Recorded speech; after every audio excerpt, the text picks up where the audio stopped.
Hey guys, welcome to Sled Talk. Appreciate you guys tuning in. I would like to take a second of your time and introduce this season's title sponsor is Bikeman Performance. So they've decided to jump on board and help push the podcast. And if you're unaware, Bikeman is the elite level when it comes to aftermarket performance parts on your sled. So be sure to check out their site, link in the description. And without further ado, let's jump into the show. Let the band play. 100K on the Protect, living life with no regrets. I can't designer when I get dressed. Hey. Summertime on winter fresh. I put her legs behind her head. Night she gone to bed. Bye bye. Every day it's a new test. I just keep chasing these checks. Living life with no regrets. Living life with no regrets. Living life with no regrets. Living life with no regrets.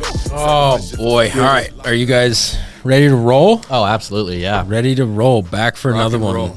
Sled Talk listeners, welcome back to part 3 with Smasher and Shay back with us again for another episode. Again, I know I've said it every time, but Smasher, I appreciate you making the drive up here to be here. It's been a hell of a fun day hanging out with you. We're going to do it tomorrow? Yeah. Hold on. Well, you said you were coming back next week, right? Honey, I just quit. Yeah, it's great. I'm hanging out here with Sled Film or Sled Film. How many? Blur it again. What is that? Like $10 a pop? Yeah. Dude, getting the branding off. Sled, Come on. I'm gonna hang out here with SledSend. I'm gonna go to Alaska on the Iron Dog. So, all right, love you. Yeah, I'm free. She just left me. There we go. There we go. Yeah, no, it's been a fun day for sure. So I want to start off this episode. We'll begin with your involvement with Boondockers and the filming and stuff. So like, how did you get introduced to that? How did all of that come to be for you to be in so many films? So in 2006, I've been riding with Team Summit. Team Summit had asked me, talked to me about, Dan Gardner and Boondockers coming to Reno, Nevada. Anthony Alberti and Shane Kelly had told me, hey, Dan Gardner and Boondockers coming to town on April 20th, as a matter of fact, on my birthday. And they were like, hey, you know what? Let's, kind of funny, right? You were born April 20th? 420, baby. No kidding. 420. Straight as an arrow, me. Let's go. Yeah, 420, let's go. So they said, hey, we're going to go up and film with Dan Gardner and the Boondockers crew. And all Anthony Alberti had said is, don't wreck your sled before we get there. And I was like, well, what does he mean by that? So Dan, Fatty, Jeff Daniels, can't remember who else showed up. Anyways, they showed up to come film, and it was my rule. And I knew who Dan was. I knew who Boondockers kind of was. I knew who Jeff was. Jeff Daniels, no idea. But so we get up there, and the snow was garbage, like absolute hard as this table. So we go up there, and I was just trying to impress, do whatever I can. I'm like side-hilling ice, jumping off solid cornices on my 05, just going for it. And Dan was up there, real quiet guy, just behind the camera, didn't say much. I watched Fatty go up to shoot, and I knew it was bad. Watched his turbo sled come butt over tea kettle coming down, parts going everywhere, just totaled the sled, wiped it completely out. And I was like, who is this guy? Like, what the hell was he thinking, And so, anyways, I watched him tow his sled out. So we rode all day with Dan and Fatty and those guys. And at the end of that day, I went home, and man, I can remember it like it was yesterday. My wife was laying on the bed, and I was telling her about my day, saying, hey, and I had known Dan, who he was from Sled Next, just watching him do things. I just kind of known who he was. Mm-hmm. And that day before we left, he was like, hey, let me have your phone number. So I gave him my phone number. While I get home, I'm telling my wife the story about my day. She was like, how'd your day go with filming? And I was like telling her, and all of a sudden my phone starts ringing. And I look, it was Dan Gardner. And I was like, look who's calling me. like a little kid, like, look who's calling me. I'm a big deal. Yeah. And so I answered it, and he was like, he just said, hey, we're thinking about filming. Do you want to come out? And so I had this buddy named Jeff Shower, and I was like, hey, yeah, I'll come out. So I told Jeff, and so we made these couple of rides out. So it was, once again, opportunity arose, and every opportunity, I seized the moment, just kind of like Eminem's song, seize that moment. And so I seized that moment. Every time he would call, I'd go out. No matter what I was doing, my kids were young. I didn't have anything going on, and my wife would just say, go. Follow your dream, follow your passion. So I'd go out, and The first time I went out to film with those guys, we went down to Beaver. And like I was telling you guys earlier in the truck, is that our snow is completely different than Utah, you know? Yep. Reno, Tahoe area, you got to pull this a little bit harder because it's a little heavier. You know, you're yanking the sled. And in Utah, you don't have to pull that hard. Well, we had made it, I think it was like 1.2 miles from the damn truck. And I was going around, I was following a logging road, and I pulled really hard one way, and dude, I shot into a tree that was like 26 ounce round tree, and just center punched it. Bam! My whole thing caved in, and I'm embarrassed. And Dan was in front of me with another guy, Julian, I believe, or something, and then Fatty was behind me, and I threw my helmet. Dude, I was like a little kid, just freaking out. I was so mad at myself, and he comes around. I was trying to yank my sled off the tree and get it, you know, like nothing happened, and I was like, I'm just done. Let me just go back to the truck. You guys ride all day. And Fatty, being the Fatty that he is, the guy that he is, he's like, no, just cut down a tree. So we cut down a tree, and we put it in between the bumper, and we bent the bumper back and pulled the tub out. And it was such a deep day. Like, it was deep powder, probably 2 feet of, you know, Utah powder. And we shoved some T-shirts. Everybody took a T-shirt. A couple guys took a T-shirt off. We shoved it in the Dragon, the Dragon hood to cover up so the snow wouldn't go in there and get on the belt. And away we went. We rode the rest of that day, you know, and that was my first encounter really filming with those guys. I still have pictures of my phone from it, and we rode. And then every time after that, you know, I'd stayed with Fatty for a number of years. And then after that, Dan and I got closer and closer. And every time they would say, hey, what are you doing this week? And I'm like, well, what are we doing? You know, so they'd invite me to go to Utah or to Colorado or to, you know, wherever, Wyoming, wherever. And I would just, I was gone. Didn't matter how much I had to drive. Like, I figured it out over the years. I probably driven to Utah over 125 times. That's good. You know, 125 times. Yeah. You know, I'd leave on a Friday, and I had a new job. I was coaching. I was going through an apprenticeship at my work, so I'd leave on a Friday at 3:34, actually 4 o'clock, right when I got off work. I'd drive. I'd get to Dan's house by 1:30, sleep all day, you know, sleep for a couple hours. Dan would wake us up. Then we'd go ride all day Saturday, and I'd go ride Sunday, and then I'd drive all the way home Sunday night, get home around, you know, midnight, 1 o'clock, and then go back to work. And I'd do that weekend after weekend after weekend, just chasing the dream. And that's how my involvement with Boondockers became, you know. And then every time they'd invite me to a snow show, I'd say, yeah, I'm in. And I would just take a little bit and a little bit and a little bit and just kind of help and, you know, ask myself to be involved in it. And then same with our Utah premiere. I think after the first year, Dan asked me to MC it. And I would MC our snow show, or our premiere in Utah at Broovies every year.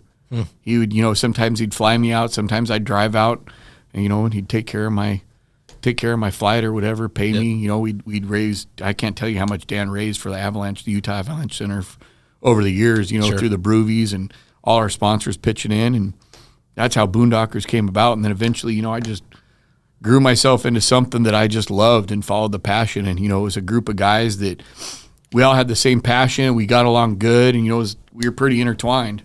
So, yeah, that was my involvement with Boondockers. That's just the way it all played out. Yeah. It was a lot of work.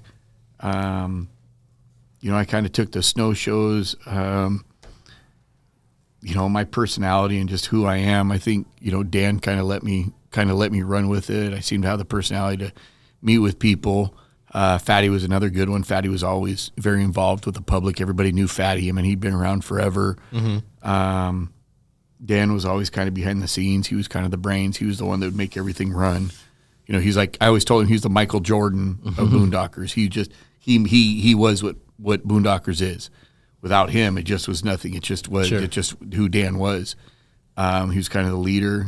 Fatty was, you know, kind of the second leader involved, and then, you know, it just fell into whoever was next. But it was just something that I had a lot of passion for, and Boondocker is just something that I really loved and I believed in, and whatever it took to make it go, I was willing to do it. Hell yeah! What you got? You look like you got something. Yeah, I mean, I think I have quite a few things, or quite a few stuff. But as far as like the filming aspect of things, like how did that go for you guys? Because I feel like even sometimes, well, I mean, just the time we got to go out this year, you know, you kind of have to set up the shot, not necessarily set up the shot, but everyone kind of has to be on the same page. Like, hey, look, we're going up this drainage, but we need this person here, or we need that drone in the air to be there. Like, walk me through how you guys would go about doing that, or like who's going to hit this, who's going to hit that sort of thing. So most of the time, I think, looking back at it, Dan kind of had like an idea. Like he was pretty keen on whose ability was who, and who was crazy enough to try something, or who, I feel like back in the day, Fatty and Dan kind of, I was the gung-ho guy, so they would kind of, take my adrenaline and my passion and say, like, Smasher will do this. Mm-hmm. Dan would always do the big stuff. I mean, Dan just had no fear. Fatty was the more calculated, and then Fatty was always kind of my right-hand guy, where he'd be like, like I said earlier, Smasher will do it, Smasher will do this, Smasher will do that, Smasher, you got it.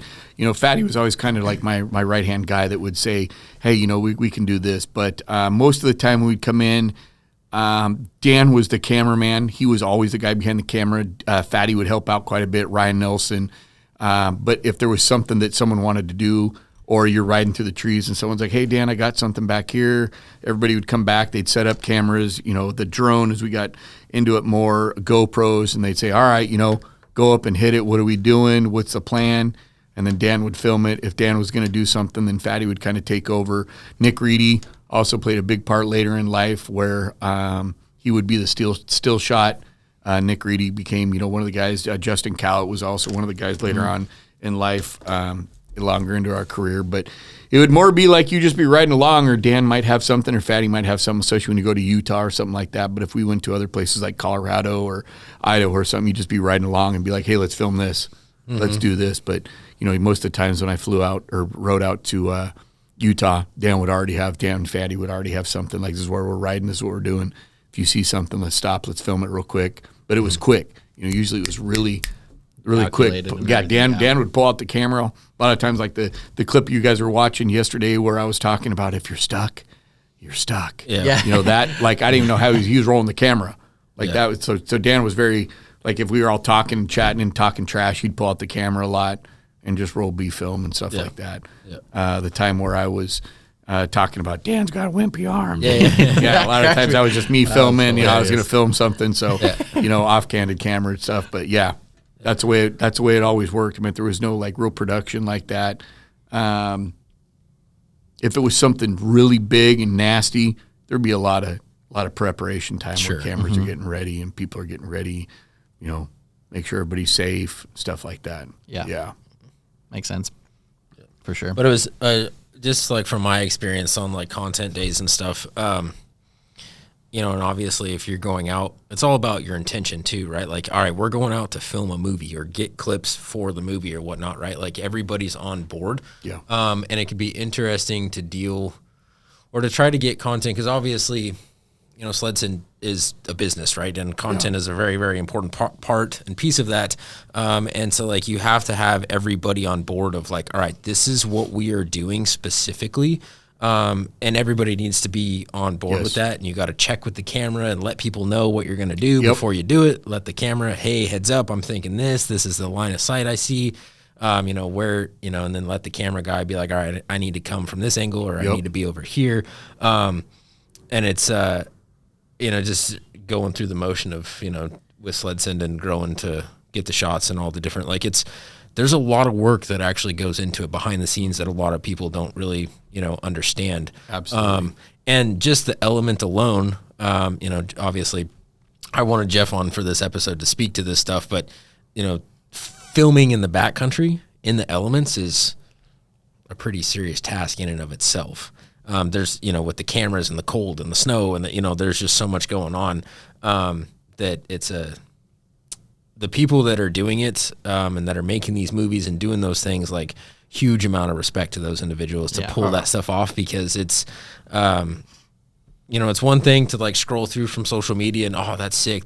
But it's the other, to be on the backside of it to actually see, just like for the podcast, right? When you walked in, you saw like the setup and how much actually goes into it versus when you're just listening or watching, it's no thing. But, the huge amount of respect for the content. When you look at, like, takes a lot of work. Nick Reedy and Dan, it could be 20 below zero, and they're pulling out their camera and they're saying, hey, hit this. And so now you're thinking, okay, this guy's hands are freezing. Mm-hmm. Hit it. And I can remember, Dan was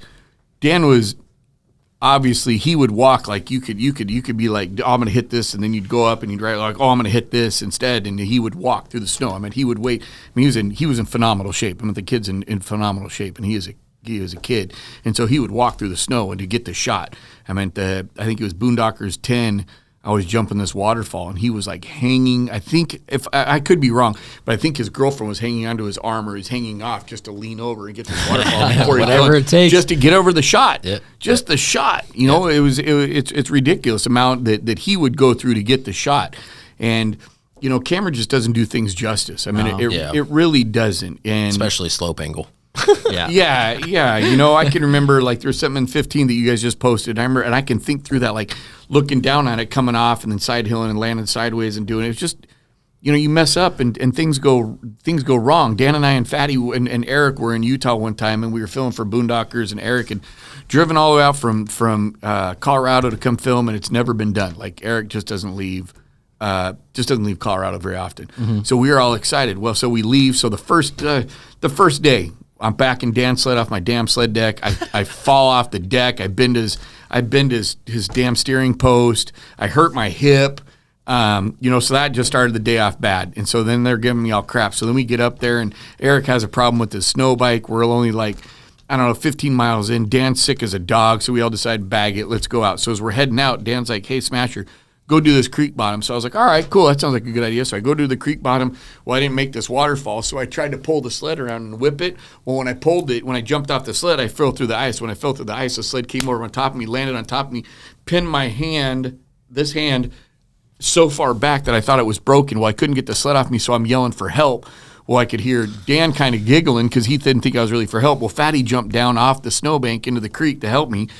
Well, Fatty couldn't get the sled off, so I heard Dan go, oh, my God. So he runs over, and they get the sled off me. Well, I was in so much pain. I still got scars on my hand. It broke my hand. I thought, it was broken. I was in total pain. When I was laying in the creek bottom, I could feel the waters coming up. It was up to my neck. So they get the sled off me. We ride 10 miles out with one hand. We get back. We go to the restaurant. I'm sitting with Eric and his wife and Dan and Fatty. My hand's swollen, and it's cut. And I'm like, I'll be fine. Well, that night we go back to Dan's. I can't sleep anymore, so I get up at like 4 o'clock in the morning and pin it home, get home, and I call my wife. She's like, just go to the ER, you're fine. I go to the ER, my hand's broken, blah, blah, blah. But it's, it's things like that people didn't see or didn't know. Yeah, and it's just, you do, everything is semi-calculated, but it takes that long for something to go wrong. Oh. I remember Matt Entz getting caught in an avalanche that quick, buried him. That was super scary, and that should have been nothing. I mean, that was in the backwoods, and it just went, real sideways real quick, and this is probably 15 years ago. And Shane Kinniston, he's another one that he's a crazy guy. I mean, that guy, the fact that he's still alive is amazing. I mean, he's done some crazy stuff, but sometimes we have to calm him down and say, hey, relax, don't do that. So, yeah, that's, those are kind of some of the things that people don't see behind the film. Yeah, sure. Yeah, that, and I feel like all the back end work too, like just the editing. I'm sure there's just like hours and hours and hours of footage that are not even used, right, or trimmed or whatever it is, right, like cutting the fat out of it. Yeah, that's pretty crazy. 9 guys that are sending in GoPro or from a different camera, and Dan's going through that. They sometimes we'd send it, hey, you have 4 minutes, and then you see the film, where's that at? And, Dan's like, oh, dude, if you only knew. If you only knew, but man, he over the years he did it, and I think it just wore on him and wore out. I mean, Nick Reedy did it 1 year, Justin Cowett did it 1 year, and it's a ton of work. Getting music. That's another thing. Does like each individual writer pick their music? No, Dan and Nick Reedy and Justin Cowett, maybe Fatty. Fatty also did a lot of it. I think they all kind of collaborated because Fatty and Dan live in the same town. When Justin did it, Justin lived in the same town. Dan was always seemed to be like the last man to view the movie and buying rights to it and stuff like that. So Dan went about it legitimately and made sure that it was 100%, good to go. So. Same with Nick Reedy. So some of the songs that they picked were people that they would contact, and they'd say, "Yeah, go ahead and use it." So, but there was a lot. I mean, a lot going into it, and then just sending it off to duplication, and picking the cover shot, and his girlfriend, Dan's girlfriend, did a lot with that. Jackie, she did a lot with the cover shot. Like they picked the cover shot. So, and it seemed like as time went on, Dan and Fatty used to carry a lot of camera equipment. Fatty used to take pictures, and then it became Dan, and then Jackie, and then my buddy Ben Burke, he shot some too, and then Nick Reedy would shoot some. So whoever had the best shot is who got it, basically. I think Dan, Fatty, and Jackie usually picked the cover shot on who got the cover shot. So, yeah. And when you got the cover shot of Boondockers, that's kind of a big pretty deal. Cool. Yeah, that is a big deal. That's a big deal. Heck yeah. Everybody was seeing that. Yeah, exactly. It's all nice. the snow shows, everything. Nice to be at a snow show and be like, hey, buy our movie. Oh, really? Yeah, that's me on the cover. Yeah, exactly. That's me. That's you? Oh, yeah, that's me. It was like 6,000 feet. I dropped it, from McKinley, and yeah. That's funny. I don't know if this is possible for you to pick or not, but what was the most favorite top 5? Boondockers 5? Okay. I was gonna say a specific. Pick your favorite movie, but then pick the favorite out of all of the trips. What was the number one most favorite riding trip for any one of the movies, and what that location was? Or if you have to go top 3 to make it easier, that's fine. But so your favorite overall movie is number 5 of Boondockers. Yeah. Yes. Boondockers 5 was pretty darn good. Boondockers 5 and 15 were pretty. Those are probably my 2 favorite movies. Okay. Boondockers 5 had probably some of the best music in it. I think that was one of my first years. I think that was 2011. Somewhere in there. Yeah, I think so. Mm-hmm. And then favorite trip? Oh man. And why? Snow conditions, friends, location, the sleds. I think one of my favorite trips was when I first got with Boondockers, going to Canada with Dan, Fatty, Ryan Nelson, another buddy of ours, Julian, and we went up there to film with David Off, and it was the first time I ever rode with David Off, and it was one of my first trips with Boondockers. They invited me to go to Canada. One of the guys that I was allowed to go with couldn't get into Canada. Oh. And so I had to take him back to Mark Messenbrink. You know who Messenbrink is? Oh, yeah. Yeah, out of North Idaho? Yeah, he's a loser. Yeah. Yeah, he's a complete loser. He thinks he's one of my good he's one of my good buddies, he thinks, but he's really not. No, he's a good buddy of mine. But anyways, I had to take this kid back to Mark's house because he couldn't get into Canada.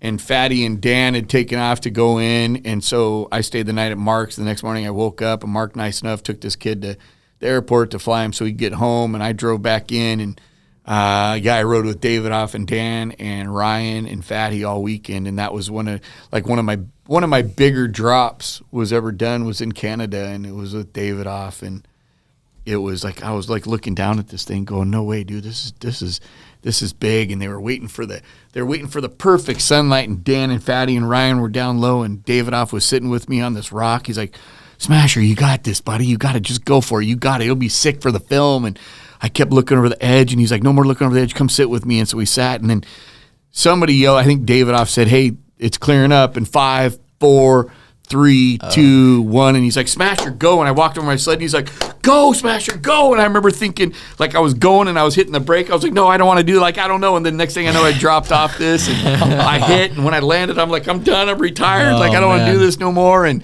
it came down, and Dan's like, Dan being him, he's like, "Nice drop." Nice. And nice. Way to go. And then Fatty, and so, but that was probably one of my most memorable. I've had so many trips, but sure. that was a good one. Like, I think that's when it all came to bond, like with Fatty and Ryan and Dan is when like the friendship really started to grow, and then I became part of that Boondockers unit. Like, okay, I'm in. We're gonna have a good time with this. So, what movie was that drop in? Was that 5 as well? Damn, I want to say that was in 4 or 5, stud. Yeah. I think so. It had to have been. There's been so many. There really has. Like, I've got them all on my wall. Every movie I was ever in, Yep. I put them all on the wall, and I can think of certain like certain drops I've done or certain things I've done. But you know, it kind of all starts to blend together. You're like, what was that with that one? Sure. But yeah, I mean, there's a lot of memories between Dan and I and Fatty. Just so much trash talk, like good times. Yeah, there was a lot of good times. I say more times than not, Dan got the best of Fatty and I. But it didn't matter if you'd slept 20 seconds or 15 hours. Didn't matter. Yeah. Yeah, whoever was the top dog, whoever was elite number one. And, Yeah.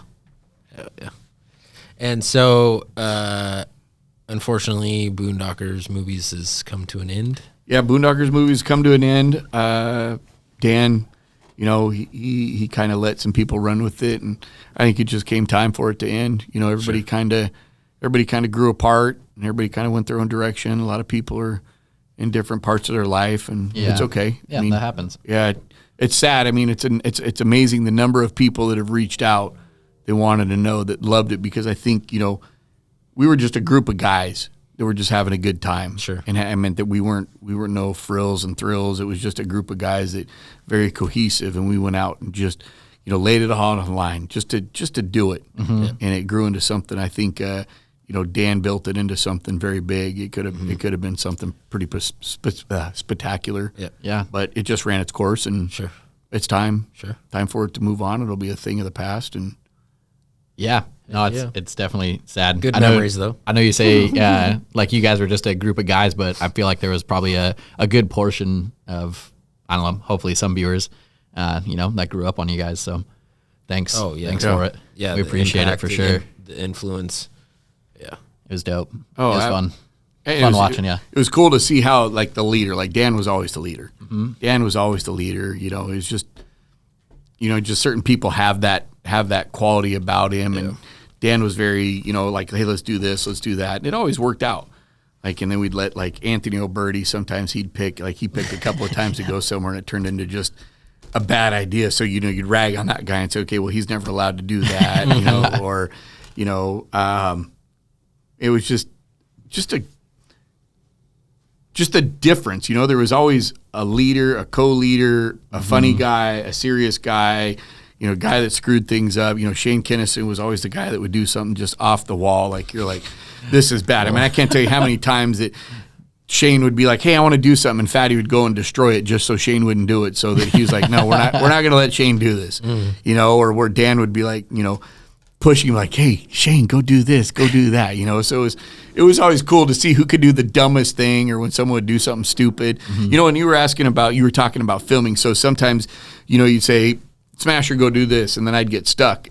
Dude, the whole crew would pack up and be gone. Like, they're okay, well, he screwed that shot up. Yep. We're done. So you'd dig yourself out, and everybody'd be moving on to the whole next section. Like, you'd be like trying to get out so you could get up there and do the next film. You're like, oh, man, I'm missing that. So you'd be digging as fast as you can, but no one would help you. You know, you just go. You can't. You got one shot. And then sometimes, you know, you'd go up and say, you know, like, Fatty, go do this, and Fatty gets stuck, and Dan would be like, Smasher, go. Past him. Yeah, go take his line. And then someone take your line. You're like, hey, what the hell's wrong with you, man? That was my line. You know, and do better. yeah, exactly. So it was always a competition. It was always a competition. Oh, yeah, that's healthy though. It is. Oh, I miss it. Yeah, I bet. Wild. Oh yeah. Well, do you have any other Boondocker specific? Maybe not Boondocker specific, but questions? Maybe if we wanted to go a little further back to Team Summit, I don't know. Sure. If you want to do that. I know I've talked to you a little bit about it. I think one of my favorite videos was one of the Team Summits with you, who was it, Shane Kelly, Jesse O'Rourke, Anthony O'Berty. Yeah, probably I would say my favorite snowmobiling video of all time was Elevation. I don't remember exactly which one it was. Elevation 5, Elevation 4. Yeah. When we were talking trash. Yeah. The first time I'd ever seen Shane or Jesse, and I was like, hey man, like younger kids, right? And they just kind of like meshed together. I was like, oh, that's something cool. That's something I see within like my friend group. And then kind of, smashing on O'Berty a little bit made it that much more funny. It was always Jesse and Jesse and Shane against Anthony, because those two were Skidoo guys, yeah. and then we were Polaris guys. Yeah. So it was always who can do better. This. Yeah, it was always like that. And there was some good times back. That was like one of my first rides was with those guys. That was those were some good times back then. It was when I first met them, and it was more of like a funny video. I mean, it was serious. I mean, Super Jesse light. was going. Yeah, Jesse was going pretty big back then. Thank you. So was Shane. Shane was going pretty back then. That was when I first got into the film industry. So I was kind of feeling my way through it. Anthony was into Total and sleds. I was gonna say, I'm pretty sure in that movie he sent his sled completely off a cliff. Yeah, I think I was. My son was there, and my son was like, "Why'd you do that?" And we were like, "Cause he's an idiot." Yeah. He there goes the sled. he sent it, dude. It was gone. But he was always, if Anthony was going to wreck a sled, he was going to wreck a sled. I mean, there was no if, ands, or but. Climbing something good. Yeah. Him and actually Jesse O'Rourke had probably one of the nastiest climbs on a naturally aspirated sled out of California one time, and it was basically you either make it or it's real bad. And he did it on old Skidoo, and it was pretty sick. It was like an elevation 3, elevation 4, and I remember watching. It was in the hero snow, but still, I mean, there's severe consequences on it. Mm-hmm. He's like, when I first met him, he did this drop. So his brother died a while ago, but it was me. We were filling out for Team Summit and Boondockers, and Jesse did this massive drop. It was like one of the biggest drops I'd ever seen off of a cornice, and he did it, and he landed. Well, the film crew wasn't filming. So Jesse, and it was Jeff Aiello, and he's like, well, Jesse was like, I'll go do it again. So he did it again, and Dan Gardner was there, and Dan's done some of the biggest drops I've ever seen. Mm-hmm. And Dan was like, I wouldn't do that in this snow. And Jesse did it again. Well, hurt his back. And Jesse's brother was still alive then. He was like, Mom's going to be pissed. And he had to be helicoptered out because he hurt his back pretty bad. No. We had to leapfrog his sled out, but yeah. Yes. But, talking about these old stories, man, this group and this friendship go back, like I said, 18 years. Mm-hmm. And that's a lot. That's 18 years of snowmobiling and just history and just fights and bragging rights and who topped who and who's the baddest and who could do this, and it's a lot of fun. Now we're all getting older and a little bit, we're all beat up, but it's cool to still have that friendship with a lot of these guys. Yeah, and everybody's got kids now, so it's been a good run. Yeah. It's not over though. Oh no! I hope not. You still got a lot left. I got to do a 6 triple backflip. I hope to see a backflip from you. No, dude, my body hurts so bad. Like the last ride. Yeah, that'll be Smasher's last ride. To walk out of this room and walk down the steps, dude. I'm like dreading that. I'm like, I got to get up and I better have a drink of my water right here. Walk out of this. I mean, it's just yeah. That's funny. Yeah.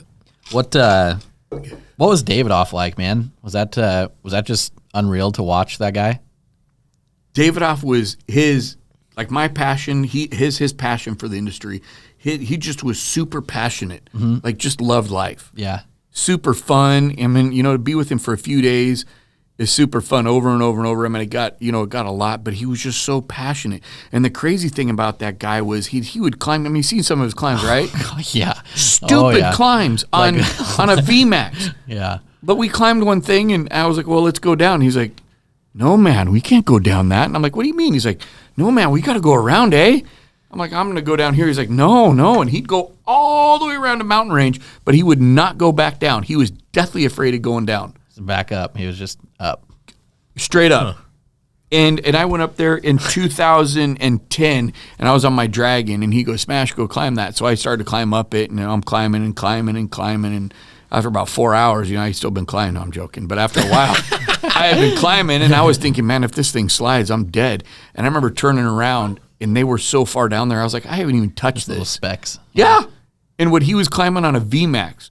Like, you watch some of the stuff, and you think, oh, that's not that big a deal. Man, times that by 20. Yeah. The stuff that he climbed, his passion, and just a funny guy. Like, he was so much fun. He could...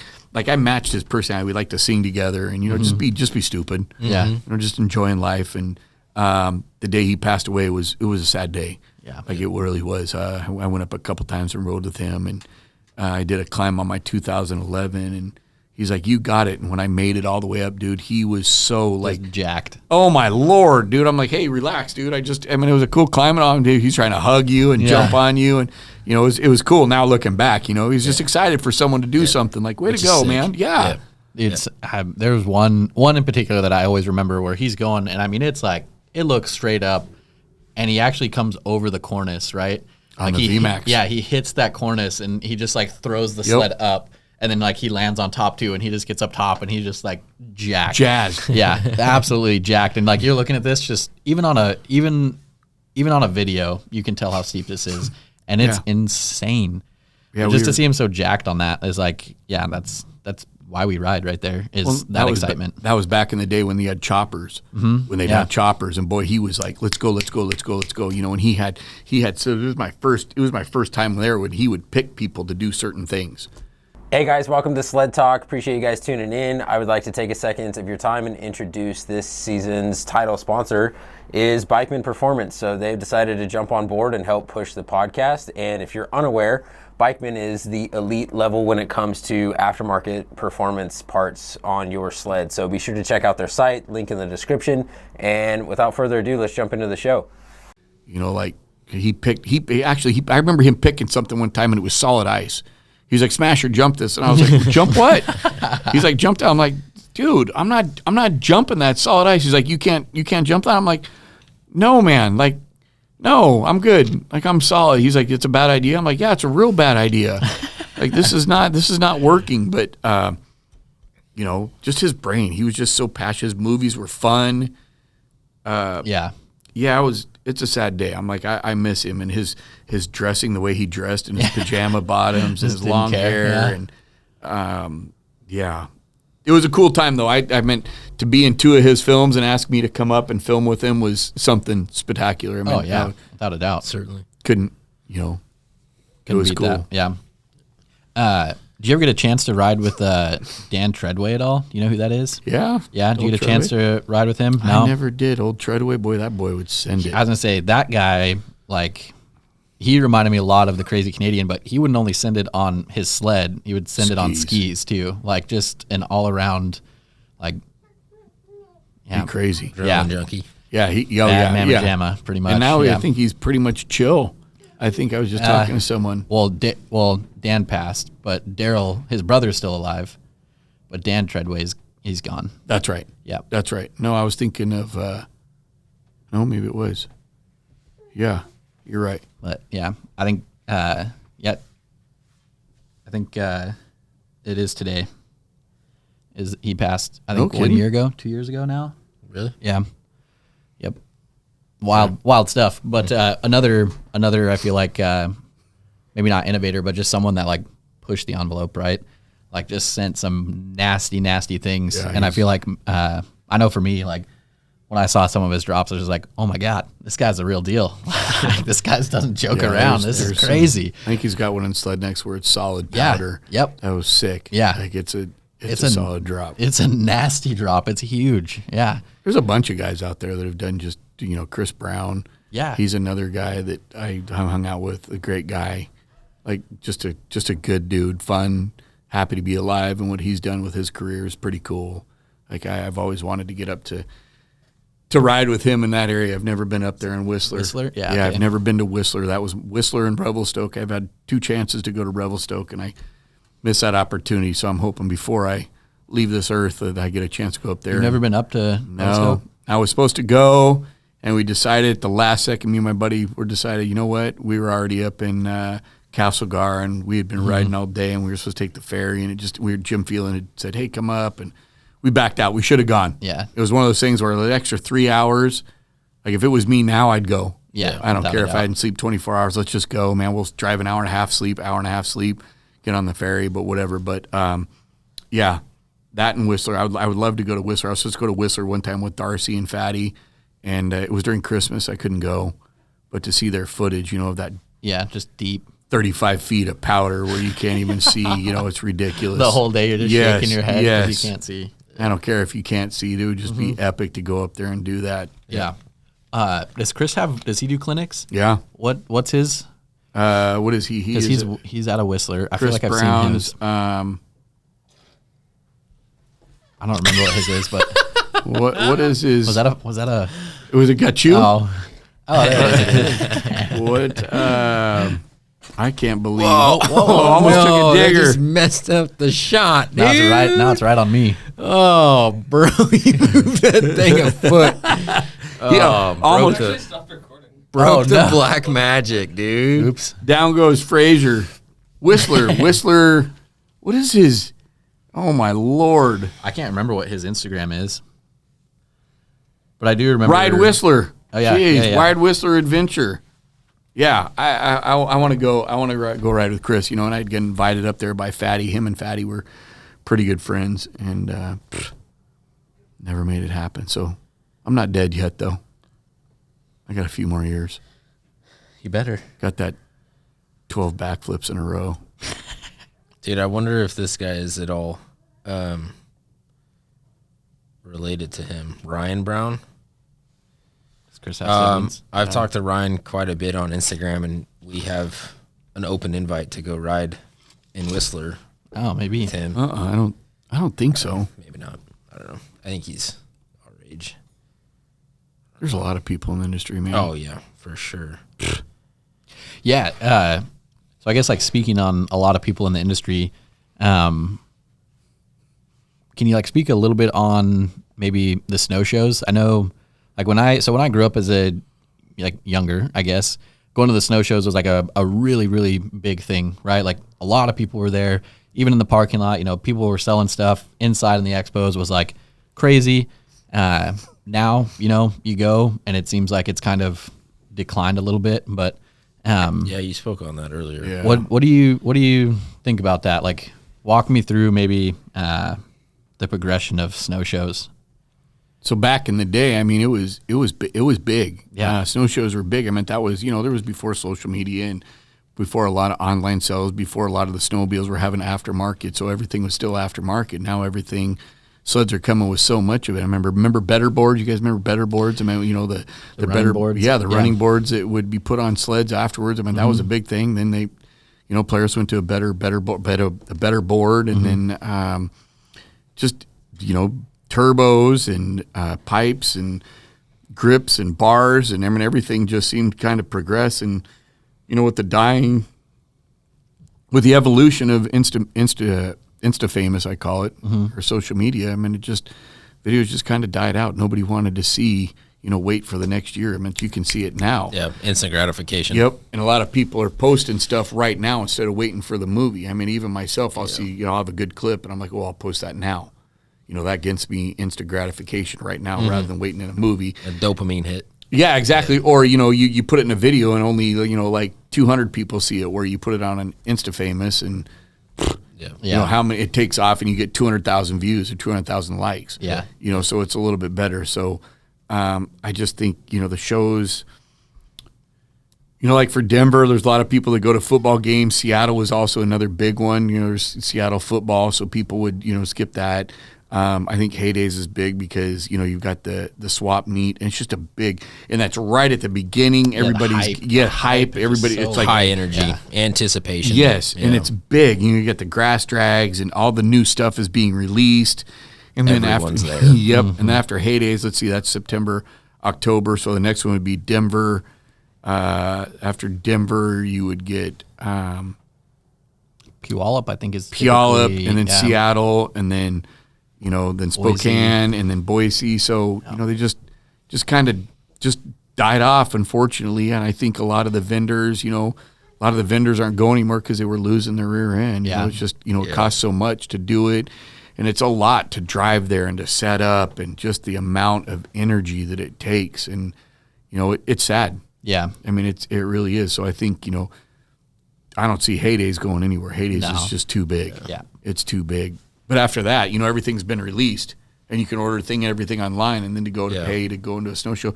Although Utah Snow Show, the Snow West Snow Show, is still pretty big. Yeah. I mean, I feel like, yeah. Utah's a good show. I know a lot of athletes will show up to that. I know a lot of us go, and then they dirt bike.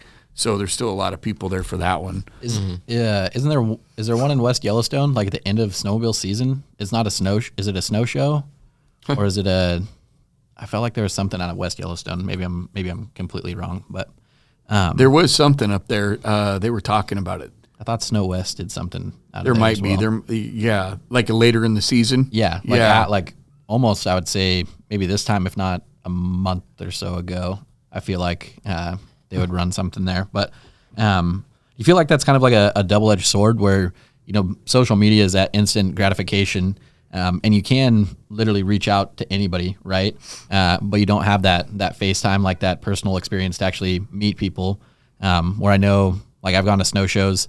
Gone to like the Thunderstruck booth or the Boondockers booth or whoever it is, like the 509 booth, right? And got to see the athletes or like even just talk to them for a little bit, which is cool, right? You kind of feel like you've met them. You can get say a poster, like, some stickers, that's awesome.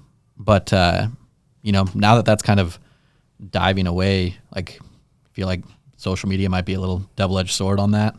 Yeah, I mean it makes me sad because. I enjoyed meeting people. There's a lot of people from like the Denver, the Salt Lake, even heydays now. I mean, I had been 7 years we've been doing that show. The first couple of years were really hard. I mean, it was a really hard show. And then once we got, involved with Climb more, it was cool to build that, and people would come back and how was your year, to talk to you about a sled or have more questions for you. So that was kind of nice. And so, now it's more like, I don't know, I guess you're more like a zoo animal, just people see on Instagram, and it's not as personable. Yeah. Sure. And I do miss that. But going to heydays, I mean, I still do have people that come and say hi that come from Utah or from Denver that come to the heyday snow show and say hi. There's a lot of people at the Denver show that would come to see Voke, and they still come to say hi or see what's new. But it's definitely died off a lot. Yeah. Like a lot of kids. There was a gentleman that came by, and I used to see him and his son every year. I mean, this still breaks my heart. And then he came, and I was like, "Hey, how you doing?" And I was like, "Where's his son?" And to find out his son passed away, it broke my heart. Like it made me hurt. But to know him and his son for so long, not so long, but for 5, 6, 7 years, and then not see that family together. I mean, that or a daughter. Like there was a couple, a father and a son that used to come to all our shows, and now I see her on Facebook and she's all grown up. It's like you're almost like a teacher. That's wild, yeah. Like it was cool. Like I love that aspect of being at the snow shows and seeing people. Yeah, without a doubt. Like I said, I'm a people collector. Yeah, for sure. Well, on the flip side, the positive, I mean, you're sitting here because of social media. Yeah, a much smaller scale, Yeah. obviously, right? Yeah. But there's, back to the double edge. There's pros and cons to all of it. But, I wonder if like the shows will ever come back in the amount that they were, or if it's something that'll die off just because of social or. I think it'll die. I think it just Online transforms, right? Like everything in the world, things are It'll gonna evolve. Evolve. Yeah. Yep, I exactly. don't know what it'll come to, just because and I wonder because, okay, so when I got into it, we had Jim Phelan, we had with Thunderstruck, you had Thunderstruck, you had the Shones from Two Cool Air events, they were there. You had Boondockers, they were, Boondockers video, and then you had Boondockers turbos. You had Timber Sled was there. You had, SLP is there. You had a lot of these guys. Well, now Thunderstruck's gone. Two Cooler Events isn't showing up to a lot of the shows anymore. I mean, how much longer before, Voke is like, yeah, it's just not worth it, and then he dies out. Zebros, I know they've pulled out a couple of the snow shows. I mean, so people start pulling out. And so I think it was 3 years ago, 4 years ago, 3 years ago, when Jim told me he was done. Like, that was hard for me to understand. I'm like, wait a second. We talked about that. Like, we're here 1 year. Next year, it's gone. Yep. Like, so take it for what it is right now. This could be the last year. And you never think, oh, I'll see you next year. Hey, it's been I mean, I can remember going around the snow show and say, hey, I love you. It's good seeing you. Yeah. We'll see you next year. Yeah, we'll see you next year. And then done. Or you say you see somebody next year and, David off. Yeah. Hey, I'll see you next year. And then he's gone. So, man, it's here now. Take it. Don't forget it. Live in the moment of it, because it's gone. And I think just eventually, I know people take it over, but to what? It's just different. To what aspect they're going to, what involvement are they going to have? These names have been built big time. Voke is a name that's been built. SOP is a name that's been built. Thunderstruck is pretty much gone. Boondockers is gone. So who's the next carrier of this, and what are they going to follow? What's their dream? What's their passion? Yeah. So hopefully SledSend That's sends the name. it forward. Yeah, there you go. I like it. We'll go get a tattoo and put on my. Oh yeah. Did you call him? What a loser! We were gonna get tattoos tonight. Dang. Oh, come on. Oh boy. So, with you going through that whole sequence, right, of like Team Summit to Boondockers to seeing the evolution of that, now with those died out, what's the evolution for you look like with everything and social media? Like, how do you see this going? Iron Dog. Iron Dog. There you go. I'm not ready to go. I'm not ready to go. This keeps me alive. I'm definitely gonna, have to step up my game this next year. Once I get my body fixed, I'm hoping that will give me back that drive. Just with the pain all the time, it just definitely has worn on me. But I'm hoping once I get this pain fixed, I'll get out there, and I'm looking forward to it. I had a lot of fun with Matt Entz and Justin Cowlett. I've ridden with Matt a long time. That kid's come a long way. He's a phenomenal rider. He's a good person. He's got a good family.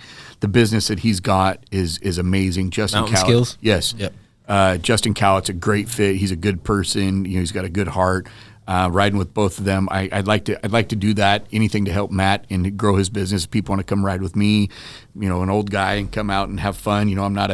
I'm not a zoo animal. I'm not going to do any goofy tricks or anything anymore. Jump but it. I'll do some jumps and stuff. But I'll come out and ride with them. I like to do that. The Iron Dog is something that I would like to do once more, maybe twice more. I told my wife that the bucket list was to run it once. Well, now here we are twice. So as long as that'll go. Yeah, as long as everything falls into place. But I'd like to keep doing it. I've also been filming with Native Earth Productions. It's called Brapski. I was gonna bring that up. I know it's in your bio. I was curious what that is. Just his name's Carl and Festive. I think that's his name. Last name I can never pronounce it. But look that up. I am. Yeah, look that up. Take a Native Earth Products. Yeah, that's Productions. him. Yep. Yeah, that's him. Check him out. Oh, he's got a little bit of everything, huh? Oh, he's a madman on skis. This kid is good, and he's high energy. He's fun.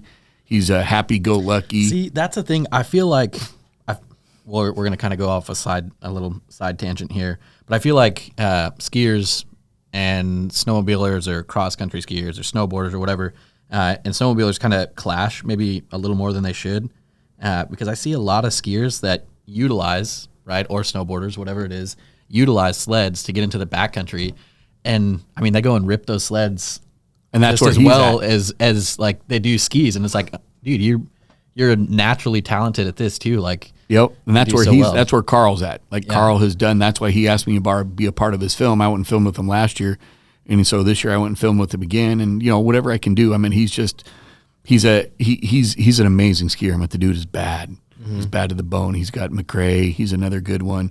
He's got I can't remember his name. I just met him, but he's a hell of a photographer.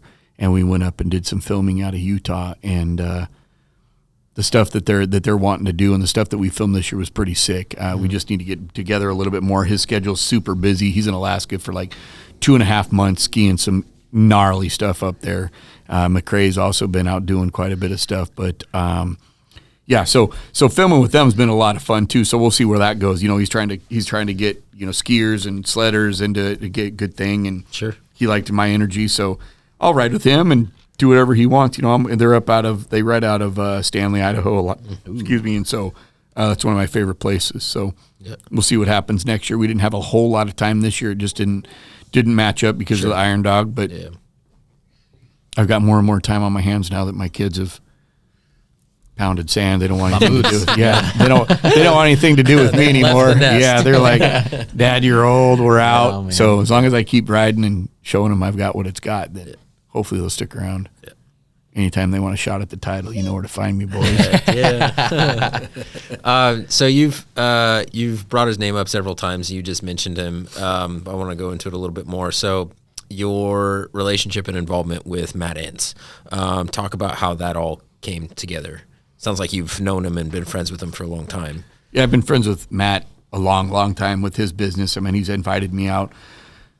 I've lost so many times, so many counts that he's invited me out. I just never had time because I've been filming with Boondockers or coaching or whatever. So this, not this year, but the last year I was supposed to come out. I got COVID. I got so sick. I couldn't make it, so we had to cancel it. And then this year, you know, he had some guys that came out and they paid to come out and ride with us and met them. And what a great group of people. I mean, just the diversity between, you know, you had a young kid that was on the throttle, just tape it to the bar, and this kid was out of like holy cow, dude! I was like, he's gonna die, like he's in crazy. You know, a couple other guys that were on skidoos that I love. These two, they were just like two peas in a pod. I like these guys a lot, and then I had a couple other guys that had known me for a while and just wanted to come ride. So I'd like to go out and do more with Matt. I mean, it's a lot of fun. He's a great teacher. He's a lot of fun to be around. He's a phenomenal rider. Justin's a very quiet individual. So if I can go out there and attract people to want to come ride with me and just be a part of Matt Entz's Mountain Skillz and do stuff, man, I'm more than happy to make a 16-hour drive to go out there and help Matt and have some fun, meet new people. That's what it's about. Oh, absolutely. I mean, who knows what door that's going to open next? Maybe I want to go to Colorado and stay with my family, and someone's like, "Hey, I got an open house. You want to, whatever. If I can give something to you and you can give something back, cool. If not, whatever. At least I met a friend." Yep. So, anything to Matt's built himself, like to see where he's come or see where he's been and where he's gone. Now with it, he's got himself a beautiful lodge. Jessie runs. Her food, everything. His kids. Their shop out there, like his shop out there for Climb clothing, dude. They've got it all. I've seen videos. Oh my Lord! Like there was this hat. You couldn't get this hat anywhere. They had extra one, and of course I forgot to buy it. I wanted the all black one. Oh yeah. I bought my wife a Climb a flannel hoodie that you couldn't get, and they had it. I was like, oh, and then the one she was wearing last night. Yeah, that one. Yeah. How did you know? Dude, I knew it. If anything, Climb catches my eye no matter what. I was in Austin, Texas, of all places. I was flying home, and there's this guy came right behind me in the baggage checking with a bunch of Climb suitcases and stuff. And so I immediately walked over to him. I was like, "Yo, do you ride? Are you going to Chile?" Yeah. He's like, "Who are you?" He was like, "Well, all right." I said, "Do you ride sleds or something?" He was like, "No, I think he was an engineer for the Razor, Polaris Razor or something." Okay. Yeah. But yeah, so Yeah. anytime you see Climb, my eyes are just automatically The weird drawn thing to is, it. the only time I saw her wearing it, that was all she got was out of the wearing. car. Oh no. I mean, I know I went to gotta bed make your early, but you said there was only one key. I mean, There's actually good for you. 5. Good for you. Oh my god, Oh man. that's hilarious. No, so yeah, His store. his store. He's just like it. He's got everything. I mean, seriously, everything you can think of. There's a whole wall that's probably half the size of that wall, and it's all gloves. Just gloves. You need gloves. You need hats. You need beanies. You need shirts, jackets that you can't get from Snow Big Deal or Climb. Shout out. Yeah, you get a hold of Matt Entz and he's got it. Like their online store is it's good. Yeah. They've got parts up the yin yang. Yeah, it was really cool. Like I had no idea to go out there and see his lodge is beautiful. I mean, it's well organized. It's beautiful. It's pretty. The amount of work that him and Justin put in, yeah, it's a lot. Yeah, it's a lot, and that they get up every day and they go do this. And I helped for 4 days, and that's not my forte. But Sure. I was tired. At 11,000 feet coming. So yeah. Coming from the Iron Dog at sea level, and then going up there, I'm like. So the first day I went riding with Justin and Matt and their other buddy. Oh my God, I forgot his name. Adrian or something. Alfred. Anyways, we left. He's gonna kill me. I'm done. Just call me up. You can yell at me. Give him whatever. crap. Yeah. We leave the parking lot, and within 300 feet, these two, Justin and Matt, are in this nasty boulder section. And I just come from the Iron Dog. I just been on my mountain sled. I was back on my turbo sled. This is only the third time I've ridden it. It had low bars. Usually I ride mid. So I'm like, okay, these guys are just goofing around. I'm going to get used to my sled. No.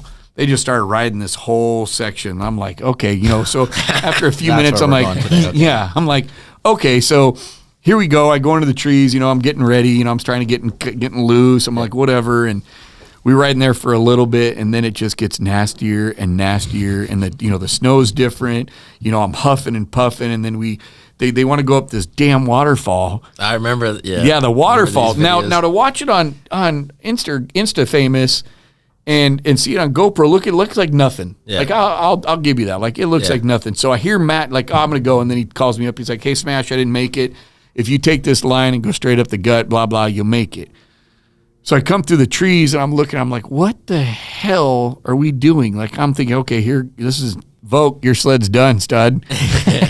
And Matt's like, get out of the way. There's a down tree hanging over on some rocks, and you got to go up. And Matt took the one good line, and so you got to go in between the rocks. And Matt's 2 foot, 3 foot trench on that 3.25, and you got to go up. I'm like, well, what's above it? And they're like, well, we don't know. We've never been up it.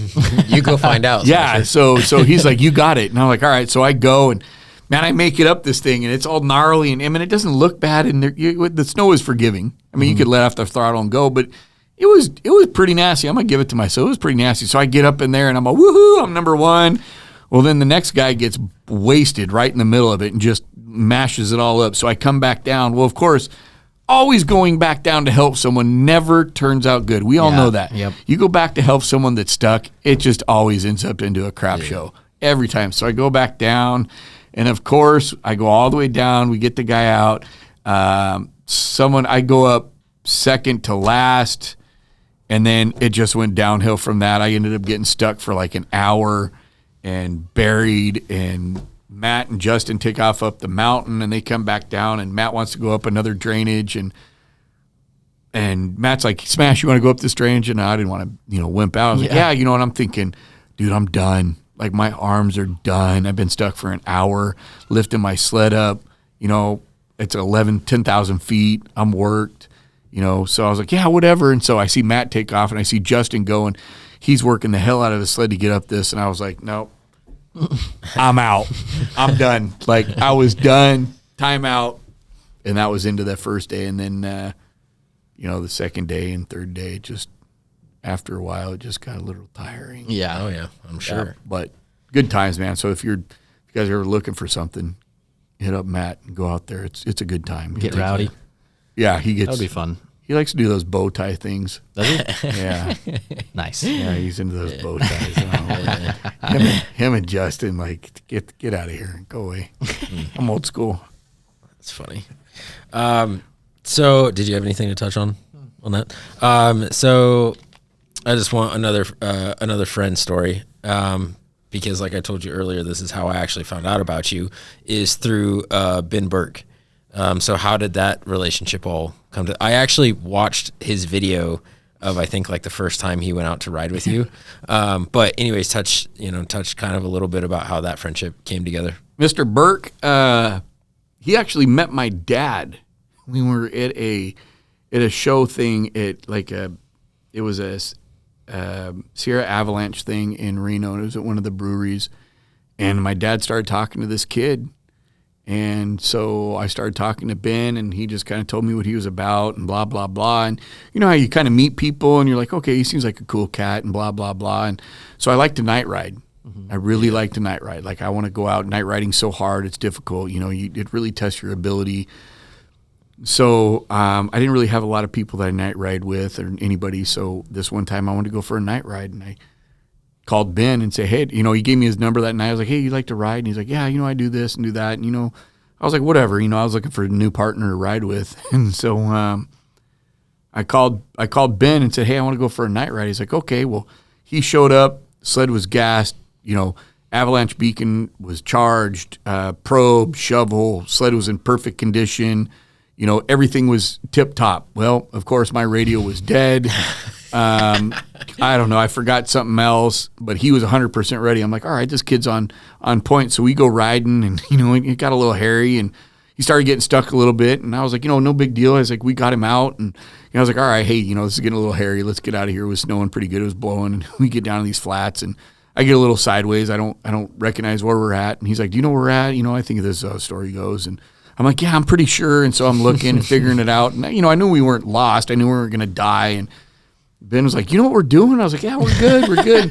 Finally, we get out. But not one time, even, I think he got stuck 4 times, 3 times. Correct me if I'm wrong, Ben. But not one time did he complain. Like, he was a solid trooper. He was happy. He's like, sorry. I'm like, don't apologize. Let's go. He gets unstuck. We go back to the truck. I was like, thank you very much for coming. And then every time I would call him, no matter, he was like, where are we going? He would just let me lead. And no matter what I took that kid into, no matter how times he got stuck or like one time he got stuck so bad we had to take his ski off to get him out. Like, it was that bad. And he calls it Smasher's Hellhole is what he calls it. And he's like, I want to go back in there. And he's always up for an adventure, no matter what. Seems like it. Yeah. He seems like a stud. He's a great kid to ride with. His pictures are phenomenal. Like, if I say, hey, Ben, I need a picture, he's like, let's go get it. If there's anything, like, he's up to exploring. He takes me out of my normal areas because I usually ride in my normal areas. Like, he's been riding down south in this area that he's been talking about taking me to, just that I'm done for the season pretty much. And he's been down there riding with one of his friends. And I'm like, man, I want to go. He's like, I told you, let's go. So he's just one of these people, like, if I told, when I called him and said, hey, I want to go to Utah, I took him to Utah and it got handed to him, but not once did he complain.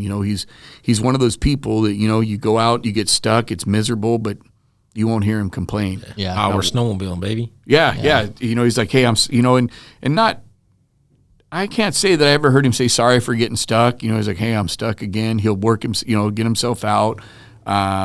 He's very mechanically inclined. He's willing to help a hand. If I want to go somewhere, I'm like, hey, Ben, you want to go here? He's like, yeah, I'm in. Yeah. Let's go. We went to to Stanley, I think, back-to-back weekends.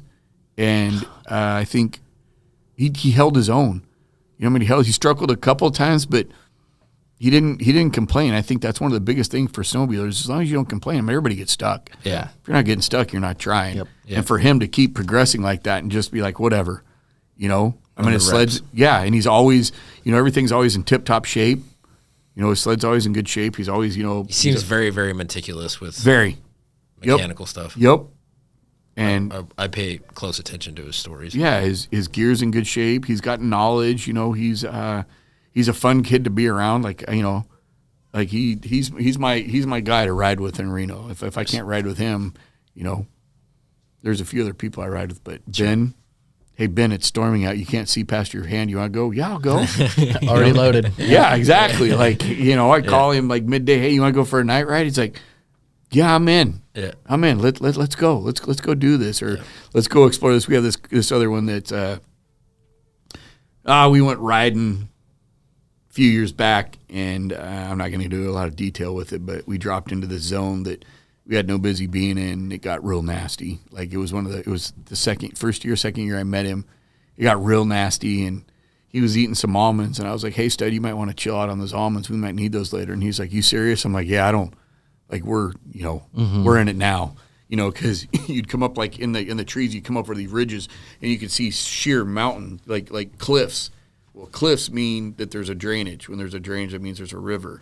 So, I'd never been in there a whole lot, and so I was like, chill out. And after we got out of this thing, Ben was like, that was amazing.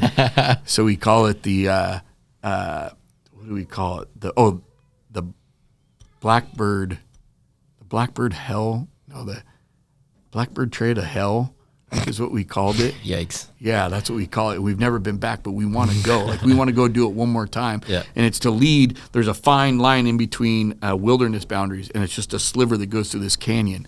And so we want to go do it. Mm-hmm. And we will this next year, Ben. We're in. Heck yeah. But yeah, so that's how I met Ben, and his photography is ridiculous. Yeah. Just ridiculous. He got Boondockers 16 cover shot. Nice. Heck yeah. Yeah. That's sick. Change the topic a little bit. Jeff, you said 30 minutes left on the board? Yeah, okay. So what was your worst, if it wasn't the hand, what was your worst injury that you've ever had from riding sleds? If not the hand one that you were telling when you got down in the waterfall. The hand, I busted open my chin once, but I think the hand, and knock on wood. Oh, I took a tree branch to the chest 2 years ago. That was kind of brutal. Like I didn't see rough. It. Yeah, that hurt a lot. Like I thought it impaled me. It hit me right on my climb, and I thought it stuck in me. Man. My buddy Nick Reedy was with me. I was like, I need help, but I could feel, but it knocked the wind out of me. That hurt a lot. But I think the hand was probably that, and man, I just hate to say anything. I think the hand and the chin. The chin was probably a couple of the best ones. Yeah, for the most part. The scariest was when Matt got buried in that avalanche. Mm-hmm. Sure, that was probably the worst. But the hand was pretty painful. Yeah. That whole day was painful. I'd like to stricken that from the record. From the Smasher lifetime. Yeah, that whole day we just need to stricken that from. Yeah. Delete. Yeah, that was probably the worst though. Garbage. Yeah, delete garbage. Another random question. You've mentioned Stanley, Idaho a couple times. Maybe that's the answer, but if you could only ride one place for the rest of your life, where would it be and why?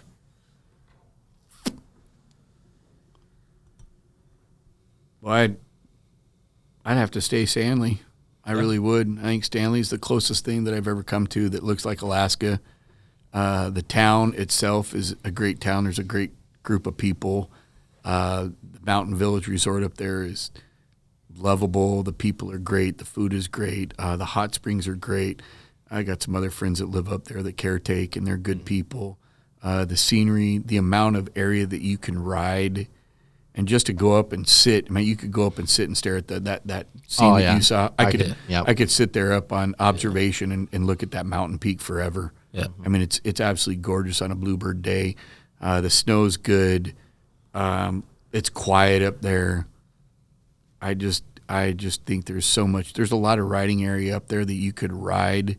I mean, McCall's another good one to ride in some of the hidden spots that some of the locals up there have showed me.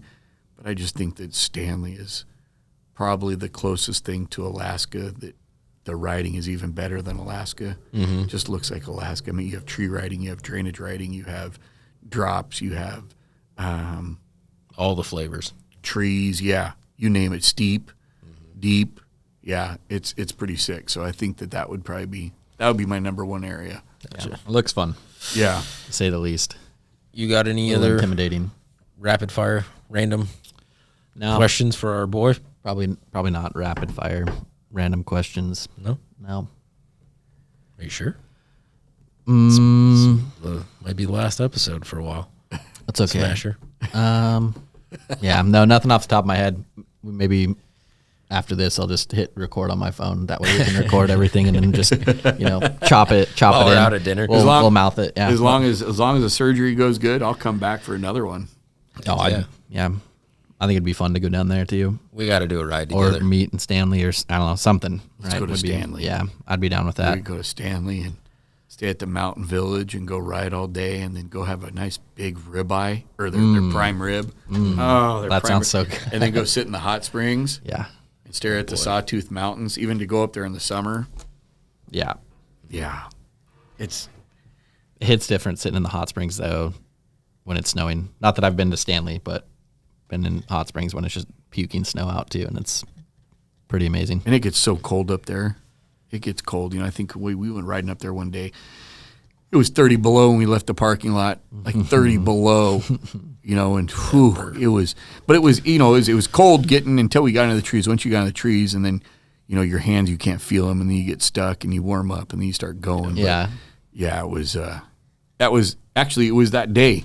That day that you guys saw that's in that video. Yeah, I think that was the day it was 30 below. Crazy cold, but makes everything nice. Oh, so crisp. No one could get their side panels off their sled to put oil in. It was frozen. Yeah.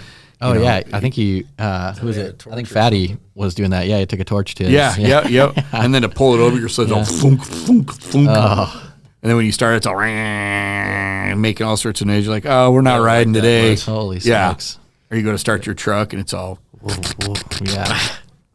nothing. Yeah, no, it's That'll happen to Chevys though. But Hey, now. That's funny. I had to get it.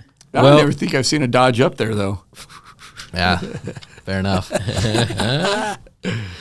Oh, Wait until this year. You'll Well- see one up there. I think it's time to wrap this episode up. Smasher, is there any parting words of wisdom that you would like to end off the episode with? Love it and live it. Love it and live it, man. There you go. Get out there and do it. It's a good mission. Yeah. We got like I always say, man, we got one shot at this. This is it. This is all you've got. Yeah. So the more doors you open, the better it is. The more, I can't thank you guys enough for having me up here and everything you guys did for me. This is cool. This has been a lot of fun. And I'm sad that it's Dude, it's going by fast. yeah, it has. Like it's 7:10 already. It's it over. really? Like this is my weekend. Yeah. Like, can we just stay here? Like, is there a pause button like on this? Yeah. Yeah. This has been a fun. Like, this is just this is cool. I appreciate it. Thank you guys very much. Hope Well, everybody else enjoys watching it. Yeah. Well, thank you. Some good episodes. Yeah, no, we're honored to have you. Absolutely. Can't wait to ride with you and have you back on the podcast somewhere in the future. Yeah, Iron Dog next year. We'll see you guys in Alaska in Anchorage, February. What is it? February 15th. We'll see you guys up there. There we go. I'm gonna send in some. I'm gonna talk to the Iron Dog and say, hey, we need to get these SledSend guys up here. As long as you'll be my Valentine's date, I'll be up there for Gee. Ooh, we'll talk after the show. you. Yeah. Well, that's good stuff. Sled Talk listeners, thank you guys for tuning in. It's been a fun part 1, part 2, and part 3 with Chris Kaltenbacher. Shay, thank you for being on the show. Yeah, thanks for having me. As always. And to listeners and viewers, I've said it many times, but immense amount of gratitude to you guys for tuning in, regardless of what platform you guys are on. I appreciate you guys being here, listening, especially all the way to this point. This was, I don't know, this is probably our longest episode, I think. Yeah. Maybe Well, yeah. today. But yeah, Sled Talk listeners, thank you guys for tuning in and being here, and we will catch you guys on the next one. What's the? What, Oh yeah, what I got your sled talk question. Yeah. Oh, okay. Yeah. All right, Well, I think I have a couple of them. I guess. We'll have to stitch this in because I'm not doing that outro again. Oh, that's okay. So I think the first one would be,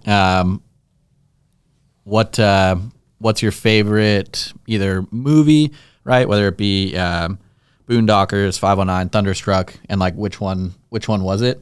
And it doesn't have to be stuck to a movie because I know some people probably haven't seen some of the movies. So if it's not that, who is your favorite person to see on social media, like YouTube or whatever, like Muskoga or anyone else like that, right? And then second question would be, if you have seen the movies, who's been your favorite segment? Like what movie and who was it, and then why? Oh yeah, and Sled Next too. I don't know how I can forget Yeah, you about them. can't Those forget guys Sled Next. go hard. Yeah. Yeah. question. Yeah. That's. Do you have one? Yeah. Actually, I liked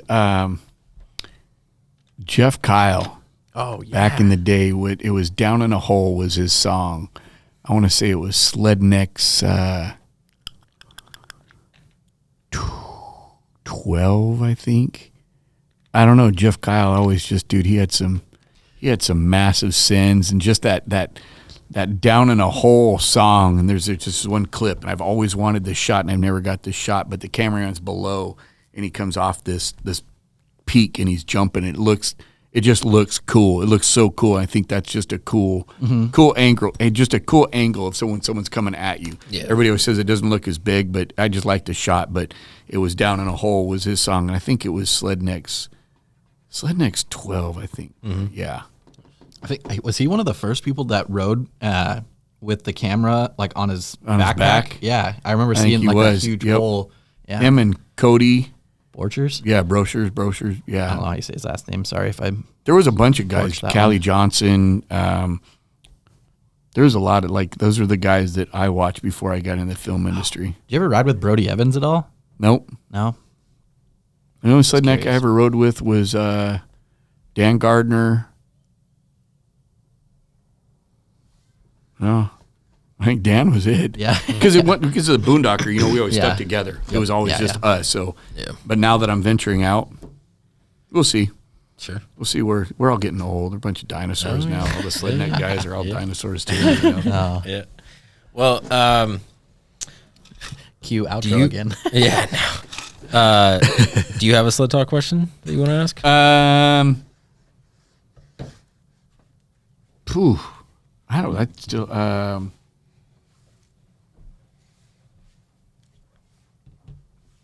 I don't. You want me to think of one? I could try to think of one. I mean, I usually make people. Oh, okay. What? Okay. Oh, yeah. Here we go. What would be your favorite aftermarket? What would be the one thing, if you could only do one thing to your sled, what would be the one thing you do? You could only do one thing, though. One thing. What would it be? Muff yeah. pot. That'd be Yeah, Sled Talk listeners, let us know in the comments below the answer to that question. But I think it's fair that each of us need to answer that. If I could only touch one thing, it would be suspension. I can't say that. I can't say anything. What? Because he asked the question. Yeah, I got too many people. Yeah, fair enough. Too many people. Oh boy! All right, Shay. I'm sticking with it. Muff pot, man. I just leave everything stock and just get Really? some little smokies or something. Yeah, I mean, like even this year, if it wasn't a muff pot, it'd be a finger throttle. That's it. That's all I've done to my sled this year too. It's just Don't listen to him. Finger throttle, baby. He drives a Dodge, apparently. yes, sir. Yes, sir. Moose gang, baby. No, I can't say. I got too many. And there's just too many across the board. Gotcha. Get me in trouble. I understand. I understand. I'd have to say a SledSend Yeti. There you go. Perfect. Awesome. Cool. Well, I'm not going to do that outro again. Jeff's just going to have to edit that. Mix and match, baby. So remember on this last episode, Jeff, I already did the outro and then we did Sled Talk questions. So you're just going to have to cut the questions and put it before my outro. Cut. Okay. All right. We're done, skis. Yeah. Deuces. 100K on the Protect, Philippe. Living life with no regrets. I can't designer when I get dressed. Summertime on winter fresh. I put her legs behind her head. Night, she gone to bed. Bye bye. Every day it's a new test. I just keep chasing these chicks.